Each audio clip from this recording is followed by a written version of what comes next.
안녕하십니까. 그림책으로 읽는 영성 노트르담 시간입니다. 마리아 선생님 안녕하세요. 안녕하세요. 반갑습니다. 반갑습니다.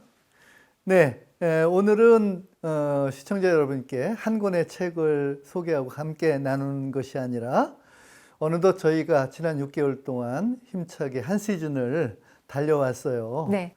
뭐 한 주 한 주 이렇게 한 권 한 권 책을 소개하다 보니까 다 모아놓고 보니까 이렇게 꽤 많은 책을 다뤘습니다. 네, 24권입니다. 그렇죠. 예, 그래서 뭐 이 책들을 다 다시 이렇게 반복 환기할 수는 없지만 지나간 시간들을 잠깐 회상하는 시간도 좀 갖고요.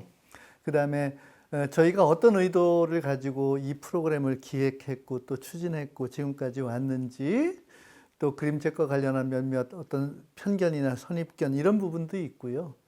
그 다음에 또 섭외 과정의 어려움이라든지 진행상의 여러 몇몇 해프닝이라든지 뭐 이런 부분도 있고 해서 시청자 여러분과 그냥 자연스럽게 교감하는 그런 마음으로 저희 프로그램을 되돌아보는 그런 시간을 갖고자 해서 오늘 이 시간을 준비했습니다.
먼저 이 그림책에 대한 기성세대 어른들의 일반적인 선입견이나 편견이 상당히 일반적으로 많이 편만해 있어요. 뭐 저부터도 그냥 한 권의 얇은 노트만큼이나 가볍고 또 되게 단순해 보이지 않습니까? 그죠? 또 때때로 이렇게 보면 뭐 어린아이들이 낙서하거나 장난으로 그린 그림 같은 그러한 아주 단순하고 또 뭐 알록달록한 이런 그림, 이것으로 구성된 책 안에 무슨 알맹이가 있고 뭐 볼 게 있나. 그저 이렇게 영유아나 그죠? 초등학교 저학년이나 볼 만한 그런 것이 그림책이다. 이런 편견이 있죠. 그렇죠. 또 지금 말씀하신 것처럼 그림도 굉장히 단순해 보이지만 글도 짧지 않습니까? 네. 그래서 정말 어른들이 이제 요즘 그림책을 많이 읽는 세상이라고 하는데 왜 읽는 거지? 뭐 하러 읽는 거지? 이런 이제 의문이 또 들 수도 있어요. 또 아이들의 눈높이에 맞춰서 그저 도덕적이고 교훈적인 얘기만 전하고 있지 않나 뭐 이런 우려를 할 수도 있겠죠. 네. 게다가 또 뭐 이렇게 많은 사람들이 그림책과 동화, 그죠? 동화책을 구분하지 못하는 경우가 또 아주 일반적이에요. 그죠? 이 그림책은 글도 있지만 그림이 주가 되는 그런 건데 동화책은 그림은 그냥 사파적으로만 들어갈 수도 있고 아닐 수도 있고 글 중심의 이야기지 않습니까? 이런 이제 다른 부분을 많이들 이제 혼동하시거나 구분하지 못하는 그런 면, 그로 인해서 발생하는 오해가 상당히 많이 있습니다. 네, 그래서 뭐 이제 어린이를 1차적으로 대상으로 하죠. 그림책이나 동화책이나. 그런데 어른들인 본인은 고사하고 우리 아이가 벌써 초등학교 3학년인데, 4학년인데 이제 그림책 그만 봐야 되는 그런 나이 아닌가 하고 졸업을 시켜버리거든요. 그런데 그렇지 않고요. 단순한 글과 그림 속에 많은 이야기를 전하고 있기 때문에 나이가 조금 든 아이들뿐만 아니고 어른들도 얼마든지 많이 읽고 나누는 그런 시대입니다. 네, 이 프로그램 기획과 제작 과정에서 뭐 쉽지 않은 문제들이 네. 더러 있었습니다. 네, 쉽지 않았습니다. 네. 일단은 그림책을 소개하는 그 개인 블로거들이 많아요. 그렇죠. 그리고 그림책의 그림을 보여주면서 처음부터 끝까지 낭독하는 유튜브 방송도 참 많죠. 그런데 이제 저희는 이런 상황에서 정식으로 어떻게 보면 제도권 방송을 통해서 유튜브 게재까지 가는 그런 최초의 어떤 시도였고요. 그렇죠. 그랬기 때문에 굉장히 조심스럽기도 하고 일종의 책임감을 느끼도 했었습니다. 네, 네. 그리고 또 이렇게 이제 오픈된 채널에서 네. 그림책을 들려주고 보여주는 것에 있어서 그림책을 출판한 그 출판사들과 하나하나 컨택을 해서 협조를 구해야 했잖아요. 그렇죠. 선생님하고 저하고 네, 이제 네. 둘이 나눠서 그 일을 해야 했는데 그 과정이 참 초반 작업이었는데 그렇죠. 쉽지 않았습니다. 예, 참 뭐 각각의 그림책마다 그죠? 네. 이해와 협조를 구해야 되고 프로그램 취지를 설명해야 되고 그죠? 나아가서 또 이렇게 글과 그림에 대한 이제 저작권 문제 이게 네. 정말 첨예한 문제지 네. 않습니까? 그래서 이 각 출판사와 하나하나의 그 작품 노출 정도 그죠?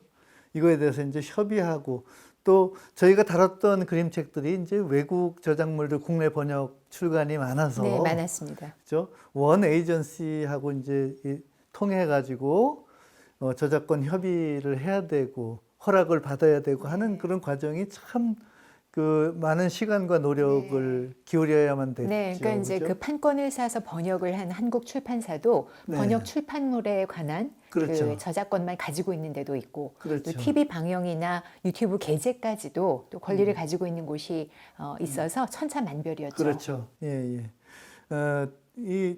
특히 이제 그림을 보여줌에 있어서 소수의 출판사에서는 뭐 전체 그림을 허용해 주기도 했지만 대부분의 출판사에서는 이제 그림책 전체 이미지 중에서 한 3분의 1 정도, 한 30% 정도만 노출하도록 허락하는 게 이제 일반적인 대부분이었죠. 상황이었죠. 그래서 이제 저희가 매주 다루는 그림책들, 저희 욕심은 뭐 처음부터 끝까지 다 한 장 한 장, 그죠? 모든 그림과 글을 시청자 여러분들에게 다 보여드리고 들려드린 다음에 이것을 가지고 뭐 깊이 토파보기도 하고 영성적으로 연결하면 그러니까 이 프로그램 보시는 시청자들이 훨씬 더 쉽고 편하게 이 내용을 받아들일 수 있었을 텐데 저희가 그렇게 친절하게 전달할 수 없는 한계 때문에 저희도 참 답답한 그런 것들을 많이 느꼈던 그런 소회가 있습니다. 답답하긴 했지만 그 저작권을 보호하기 네, 위해서는 그렇죠. 그 그건 모든 불가피한 것을 또 문제였기 그렇죠. 때문에. 어쩔 수 없는 어쩔 수 문제였죠. 없는 일이었죠. 외국 그림책의 경우에는 저희가 다루고 싶었는데 우리나라 그 출판사에서 저작권 협약을 한 기간이 네. 만료되었거나 책 자체가 절판되어서 다루지 못했던 케이스가 또 있습니다. 네, 네. 그 밖에 제반 여건이 형성되지 않아서 배제할 수밖에 없었던 그림책 굉장히 아쉬웠죠. 그렇죠. 정말 영성적으로도 네. 잘 연결이 되고 모든 면에서 정말 기가 막히게 재미있기도 하고 감동도 있는 좋은 책들이 많았죠. 네. 예. 한편으로 보면 이제 저희들 뭐 진행자 두 사람이 서울 거주가 아니고 이제 대구에 거주하고 있는 그런 상황에서 매번 녹화를 위해서 이제 이 서울 방송국에 오르내릴 수가 없어서 대구에서 자체 프로덕션을 꾸리고 이 방송 녹화와 편집을 진행한 후에 방송국에 납본할 수밖에 없었던 그런 제작상의 어려움도 있었습니다. 그럼에도 이제 저희가 뭐 이런 여러 가지 크고 작은 어려움을 넘어서서 제작과 방영에 임했던 특별한 이유가 있습니다. 네. 네. 일단 저로서는 그림책과 영성, 또 영성과 그림책이라는 어떻게 보면 굉장히 생소한 두 가지를 이어볼 수 있다는 그런 가능성을 봤거든요. 네. 제가 이제 2017년 12월부터 2019년 4월까지 대구 평화방송, CPBC 대구 가톨릭 평화방송에서 사실은 라디오를 했었어요. 그랬었죠? 고정 패널로 1년 한 5개월 정도 출연을 했었는데 들리는 그림책, 이라는 것으로 시작을 해서 행간에서 읽는 신앙 두 가지 프로그램을 했었습니다. 그래서 이제 그림책과 가톨릭 영성을 읽는 작업에 대해서 저 스스로도 좀 가능성을 보고 재미를 느꼈다 할까요? 그래서 그런 것을 또 시청자, 구독자 여러분들과 함께 하면 어떨까 하는 생각을 한번 해본 거죠. 그게 전신이 됐습니다. 예, 한편으로는 이제 상대적으로 그림책에서 소외되어 계시거나 아니면 별 관심이 없는 성인 세대들에게 저희가 이렇게 세상에는 특별하고 재미있고 훌륭한 그림책 많이 있다. 그래서 이 그림책의 저변 확대라든지 그림책을 읽고 누리고 향유하고 또 같이 이렇게 어떤 소통의 장, 나아가서 이것을 이제 영성적으로 연결해서 우리 가톨릭 신앙 안에 있는 여러분들이 이것을 가지고 우리의 어떤 신앙을 더욱더 발전하고 또 선교하는 그러한 이제 신앙인으로서 열매 맺는 그런 신앙인으로서 이 그림책을 활용할 수도 있다. 이런 여지를 좀 알려드리고 싶은 그런 욕구가 있었습니다. 네, 그리고 방송국이나 저희 진행자 두 사람의 어떤 개인적인 이익을 위해서가 아니었고요. 보다 넓은 계층에서 그림책을 조금 알고 또 이해하고 말씀하신 것처럼 함께 나누고 또 소통의 어떤 매개체로 썼으면, 그럴 수 있었으면 또 조금 더 바란다면 그림책을 가까이서 이제 빌려보실 수도 있지만 구매를 좀 하셔도 뭐 그림책 문화에는 또 도움이 되었을 거고요. 그렇게 전반적인 선순환을 염두에 두고 한 일입니다.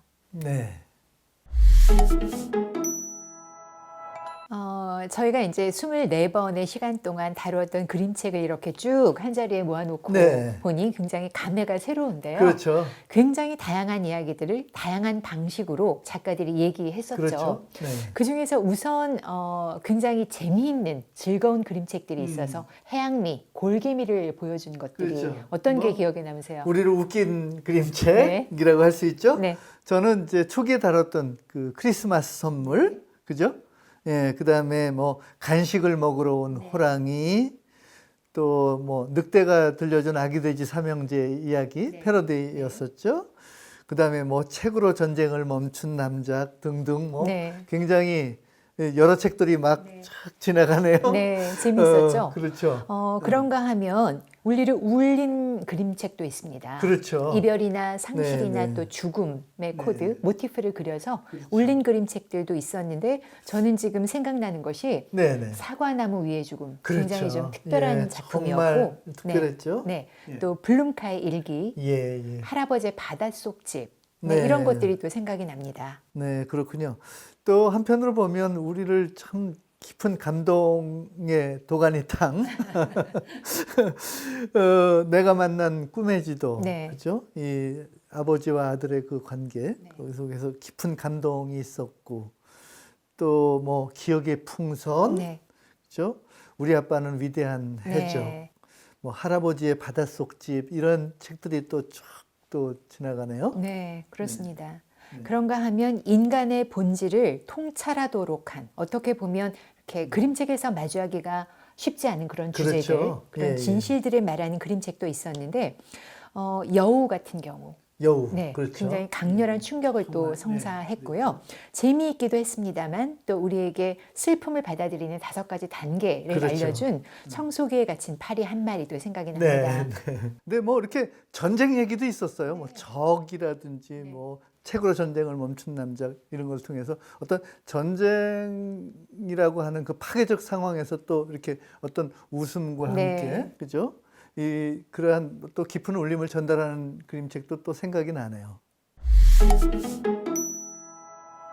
그림책과 영성을 연결하는 게 정말 말처럼 쉬운 일은 아니잖아요.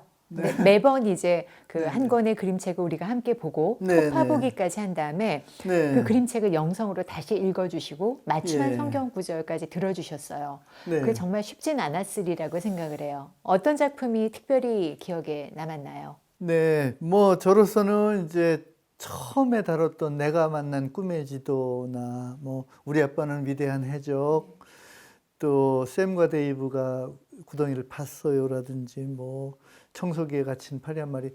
뭐 모든 책이 다 어느 하나 빼뜨릴 수 없이 귀하고 특별했어요.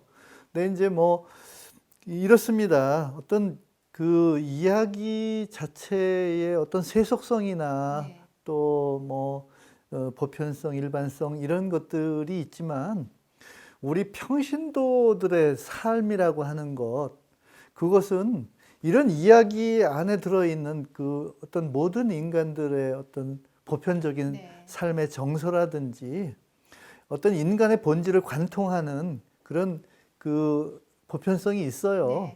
그러니까 그것을 이렇게 성경하고 같이 이렇게 이제 놓고서 비교해서 이렇게 읽다 보면 자연스럽게 그 성경의 그 말씀이 그러니까 그냥 이렇게 떠오르셨군요. 떠오르죠. 그래서 이제 이런 부분은 이런 성경 말씀이 그냥 자연스럽게 떠올라서 같이 좀 이 그림책 이야기를 나누는 가운데서 이런 부분을 우리 신앙 공동체 안에서 같이 나누고 싶다 이런 부분인데 그걸 이제 방송이니까 방송에서 이제 뭐 이렇게 나름 자연스럽게 풀어놓으려고 애를 썼던 부분도 있고요. 예, 뭐 그렇습니다. 대체적으로 이렇게 보면. 그리고 특별히 이렇게 제가 첫 번째 시간에 내가 만난 꿈의 지도 이 책을 다루고자 이제 좀 고집을 부렸었던 부분이 있는데요. 왜냐하면 뭐 지극히 세속적인 이야기지만 이렇게 보면 한 아이가 전쟁의 그 광풍 속에서 부모를 따라서 이제 피난을 가서 먼 낯선 곳에 가서 정말 그 하루하루 굶주림 속에서 겨우겨우 연명하는 그런 삶이었잖아요. 그런데 그 아버지가 빵 대신 지도를 가져와서 펼쳐놓은 거 아닙니까? 기가 찰 노릇이잖아요. 그런데 이 아버지는 자녀에게 일용할 양식을 공급해야 되는 그런 의무가 있는 사람이었지만 어느 순간에 판단을 하죠. 내 자식에게 일용할 양식을 갖다 주는 것도 중요하지만 그거보다 더 상위의 가치가 있다라고 하는 거. 그래서 이 아이가 하나의 인간으로서 성장하고 발전해 나가는 데 있어서 그 인생의 어떤 출발점이라고 할 수 있는 그런 어떤 지점에서 자기의 어떤 토대를 이 지구상의 어디에다 구축하고 자기의 영토라고 생각할 수 있는 그 영토를 확장해 나갈 것인가, 인생의 지형도를 어떻게 그려 나갈 것인가, 이런 부분을 얘기하고 있다고 생각을 하거든요. 근데 이런 부분이 세속적인 이야기이기도 하지만 영성적으로 이렇게 살펴보면 굉장히 의미심장한 거예요. 우리는 우리 삶 가운데서 신앙을 어느 지점에다가 위치 지우고 그 신앙의 반경 속에서 우리의 삶을 어떻게 영역을 설정하고 살아가고 있는가, 그 땅덩어리는 어느 만큼 광대한가 아니면 협소한가, 이런 쪽으로 연결해 볼 수 있다고 저는 생각했어요. 그래서 이제 내가 만난 꿈의 지도가 특별히 그 저한테는 중요하다고 생각을 해서 우리 프로그램 열면서 이제 첫 번째로 다뤘었고요. 또 우리 아빠는 위대한 해죠. 이 이야기도 있죠. 아빠와 자식의 그 관계 속에서 그러니까 이 거짓말을 했던 아버지, 이 자식이 성장하는 가운데서 어느 순간 아버지가 거짓말했다는 거, 그러면서 이 자식에게 권위를 잃거든요. 근데 그 아버지는 힘겨운 노동 속에서, 그죠? 이 자식과 그 가족을 건사하기 위해서 노동을 했던 거고, 또 그 자식에게 이 아빠는 크게 보이고 싶었던 그런 부분이 있었던 거죠. 그 안에서 정말 우리의 마음을 울리는 그런 깊은 여운이 있고 감동이 있었습니다. 근데 그 자식이 그런 아빠의 본질을 깨달았을 때 아빠는 거짓말쟁이 이러면서 막 매도하는 것이 아니라 정말 그렇게 힘겹게 쓰러질 지경인 그 아빠를 다시 일으켜 세우는 것은 다름 아닌 그 아들이라고 하는 것이죠. 근데 이제 그러한 부분을 세속적인 이야기지만 이걸 읽으면서 예수 그리스도께서 우리를 위해서 십자가에서 희생하시고 산 제사로 드린 거 아닙니까? 우리가 그분의 그 몸과 피를 그러니까 영하면서, 그렇죠? 이제는 우리가 그분의 길을 따른다. 그분의 그 모습을 우리가 영화롭게 한다. 이런 쪽으로 연결해서 또 읽을 수 있다라고 생각을 하기 때문에 그러니까 그런 겁니다. 다 이렇게 보면 귀에 걸면 귀걸이고 코에 걸면 코걸이일 수 있다 이렇게 생각을 하면서 우리 평신도들의 어떤 세속적인 삶과 어떤 영성적인 부분은 결코 이렇게 무슨 무 자르듯이 이렇게 분리되는 것이 아니고 항상 유기적으로 연결돼 있다라고 하는 것을 그림책을 이야기하면서 저는 강조하고 싶었던 거죠. 네. 그 연결이 참 매력적이었어요. 그랬어요. 저 같은 경우에는 그 사과나무 위의 죽음이 참 특별했습니다. 물론 조금 죽음, 이별이라는 무거운 주제를 다루고 있는데 그 이제 주인공인 여우 할아버지가 보여주는 어떤 욕심이나 아집이나 집착이나 영원히 살려고 하는 욕구를 그렇죠. 어쩌면 그 안에서 제 모습을 봤는지도 모르겠어요. 그래서 그것을 영성으로 또 돌아보는 시간이어서 좋았고 태어난 아이도 저에게 특별한 작품이었는데 하느님에 의해서 우리가 모두 태어나 있지 않습니까? 그렇죠. 그런데 그 특별한 의미를 우리가 모두 망각하고 이제 하루를 열심히 살지 못하는 순간을 누리지 못하는 그런 것이 좀 안타까워서 그 책을 함께 읽고 나누는 시간이 또 특별했어요. 네. 자, 이제 어느덧 우리 시즌을 다 마치고 이 프로그램을 마감할 시간이 다가왔습니다. 네, 아쉽습니다. 그렇지만 유튜브에 게재가 돼 있어요. 평화방송에서 일주일에 한 번씩 TV 방영을 했지만 유튜브에 게재된 것은 앞으로도 언제든지 시청하실 수 있습니다. 궁금한 책이 나오는 그 회를 찾아서 봐주시면 좋고요. 또 댓글로 의견을 남겨주셔도 좋습니다. 그 외에 그림책에 대한 궁금증 혹은 프로그램에 대한 소회, 해당 그림책에 대한 의견이 있으시면 제 이메일을 공개해 드릴게요. 네, 밑에 적혀 있는 제 이메일로 의견을 보내주시기 바랍니다. 네, 그림책은 늘 우리 주변 가까운 곳에 널려 있습니다. 여러분께서 관심 있으시면 근처의 도서관에서 빌려보실 수 있고요. 또 그 관심이 높아지면 서점에서 또 구매해서 보실 수도 있겠죠. 그 글과 그림 내용에 대해서 사유하시면서 지인들과 함께 소통의 매개체로 활용하실 수도 있고요. 또 가족 간의 또 어떤 이야기의 재료로, 그죠? 그 다음에 또 기성세대가 자녀 세대에게 또 우리의 어린 세대가 또 할아버지 할머니께 들려주는 그런 이야기로, 그죠? 이렇게 삼을 수도 있고요. 우리의 어떤 신앙심을 확장하고 우리의 영성을 더욱더 발전시키는데 귀한 재료로 삼으실 수도 있겠습니다. 지금까지 저와 함께 프로그램 진행하시느라고 마리아 선생님 수고 많았습니다. 네, 선생님도 고생하셨고요. 함께 해서 즐거웠습니다. 네, 저도 즐거웠습니다. 지금까지 진행의 서정남 라우렌시오, 손희정 마리아였습니다. 감사합니다. 감사합니다.